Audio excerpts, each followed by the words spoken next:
تو تجارت کی اسلام کے اندر بہت اہمیت ہے، اور تاجر لوگوں کی اللہ کے رسول صلی اللہ علیہ وسلم نے جو اہمیت بیان کی ہے وہ اس حدیث کے اندر آپ دیکھیں کہ حضور صلی اللہ علیہ وسلم نے فرمایا کہ التاجر الصدوق الامین مع النبیین والصدیقین والشہداء، ترمذی شریف کی حدیث ہے کہ سچا امانت دار تاجر نبیوں کے ساتھ ہوگا، صدیقین کے ساتھ ہوگا، شہداء کے ساتھ ہوگا۔ اب اس سے اندازہ لگائیں کہ ایک آدمی، یعنی اس میں سمجھنے کی چیز ہے، ایک آدمی جو مقام، جو رتبہ نمازیں پڑھ کر، تہجد پڑھ کر، روزہ رکھ کر حاصل کرتا ہے،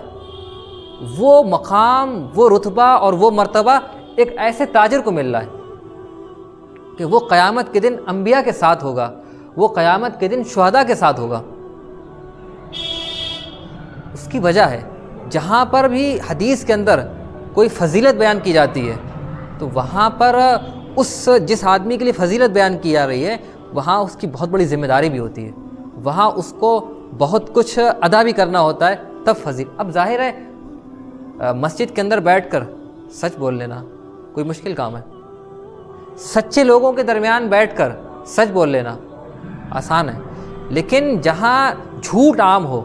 جہاں فریب اور دھوکہ دھڑی عام ہو، وہاں پر بیٹھ کر سچائی کے ساتھ، امانت داری کے ساتھ جو ہے آپ تجارت کر لے جائیں، یہ جگر گردے کی بات ہے۔ تو اگر کوئی ایسا کر رہا ہے، اور ظاہر ہے کوئی جو آدمی دکان پر بیٹھا ہوا ہے، جو آدمی تجارت کر رہا ہے، اس کا کوئی ایک دو لوگوں سے سابقہ تو پڑھ نہیں پڑ رہا ہے،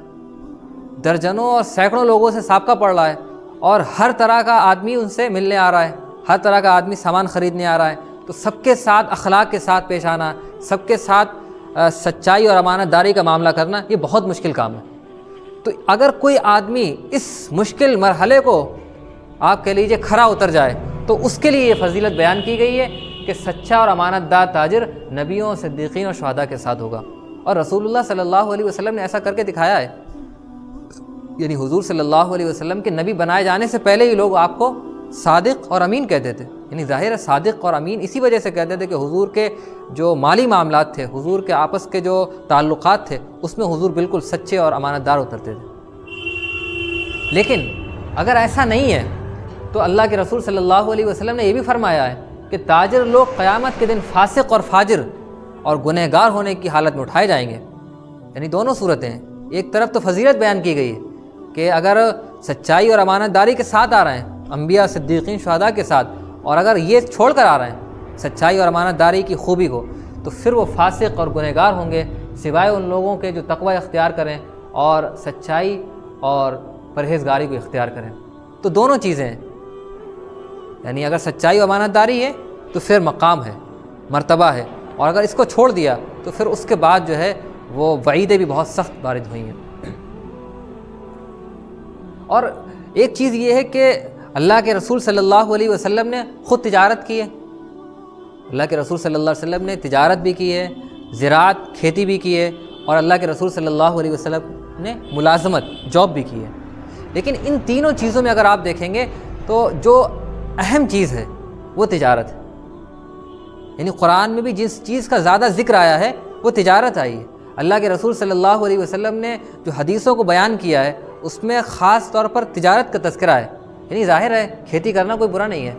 اس کی بھی اپنی فضیلت ہے، اس کی بھی اپنی اہمیت ہے، اور ملازمت کرنا بھی کوئی ایسی بری چیز نہیں ہے، اس کی بھی اپنی اہمیت ہے، فضیلت ہے۔ لیکن اگر آپ کمپیئر کریں گے تو پھر تجارت کو آپ کو اوپر رکھنا پڑے گا، اور ظاہر ہے جو آدمی تجارت کر رہا ہوتا ہے وہ بہت آزاد ہوتا ہے۔ جو آدمی تجارت کر رہا ہوتا ہے، آپ نے دیکھا ہوگا جو لوگ دین کے بڑے بڑے کام کر رہے ہیں وہ تاجر لوگ ہوتے ہیں، کیونکہ انہوں نے جو ہے 4 گھنٹے 5 گھنٹے اپنا کام نپٹا دیا، اس کے بعد جو ہے 19 گھنٹے خالی ہیں ان کے، اس سے بہت کچھ کر سکتے ہیں۔ تو ہم دیکھتے ہیں کہ صحابہ کرام رضوان اللہ علیہم اجمعین تجارت کیا کرتے تھے، انبیاء علیہ الصلاۃ والسلام کے بارے میں آتا ہے کہ انہوں نے تجارتیں کی ہیں، صحابہ کرام رضوان اللہ علیہم اجمعین نے تجارتیں کی، اور جتنے بھی آپ دیکھیں گے بڑے بڑے بزرگ، بڑے بڑے اولیاء اللہ گزرے ہیں، سارے لوگوں نے تجارتیں کی ہیں۔ تو تجارت کی اس معنی کر بہت اہمیت ہے، اور اللہ کے رسول صلی اللہ علیہ وسلم کی ایک اور دوسری حدیث ہے، حضور نے فرمایا کہ حضور سے پوچھا گیا سئل ای الکسب اطیب، کہ حضور کون سی کمائی زیادہ بہتر ہے؟ تو آپ نے فرمایا عمل الرجل بیدہ وکل بیع مبرور، ایک آدمی اپنے ہاتھ سے کوئی بھی کام کرے، اور دوسری چیز ہر ایسے ہر ایسا خرید و فروخت کا معاملہ جو چیٹنگ سے، دھوکے سے اور فریب سے پاک ہو، اس سے بہتر کمائی حضور صلی اللہ علیہ وسلم نے فرمایا کوئی ہو ہی نہیں سکتی ہے۔ اور دوسری حدیث سے ملتا ہے کہ حضور صلی اللہ علیہ وسلم نے ایک موقع پر فرمایا کسی انسان نے اس سے بہتر کوئی کھانا نہیں کھایا کہ وہ اپنے ہاتھ کی کمائی سے کھائے، یعنی اپنے ہاتھ کی کمائی سے کوئی آدمی کوئی چیز کھا رہا ہے، اس سے بہتر کوئی چیز نہیں۔ یعنی حضور صلی اللہ علیہ وسلم کی بہت سی آپ کو اس طرح کی حدیثیں ملیں گی کہ حضور نے یہ فرمایا کہ آپ معمولی سے معمولی کوئی کام کیجئے۔ ایک موقع پر فرمایا کہ کوئی آدمی رسیاں لے اور رسیاں لے کر پہاڑ پر چلا جائے، پھر وہاں جا کر لکڑیاں کاٹے، لکڑیاں پیٹھ پر رکھے اور بازار میں لا کے بیچے اور کچھ پیسے حاصل کرے، یہ اس کے لیے بہت بہتر ہے کہ وہ لوگوں کے سامنے ہاتھ پھیلائے کہ لوگ اس کو دیں یا نہ دیں۔ تو اسلام اس بات پر ایمفیسائز کرتا ہے، زور دیتا ہے کہ آپ جو ہے محنت کریے، مزدوری کیجئے، کچھ بھی کیجئے، لیکن آپ حلال کی طرف جو ہے توجہ رکھیے، حلال کمائیے، اس کی بہت زیادہ اہمیت ہے۔ اور حدیث میں آتا ہے کہ اللہ کے نبی داؤد علیہ السلام اپنے ہاتھ کی کمائی سے کھاتے تھے۔ حضرت داؤد، قرآن میں آیا ہے، حضرت داؤد علیہ السلام زرہ بنایا کرتے تھے،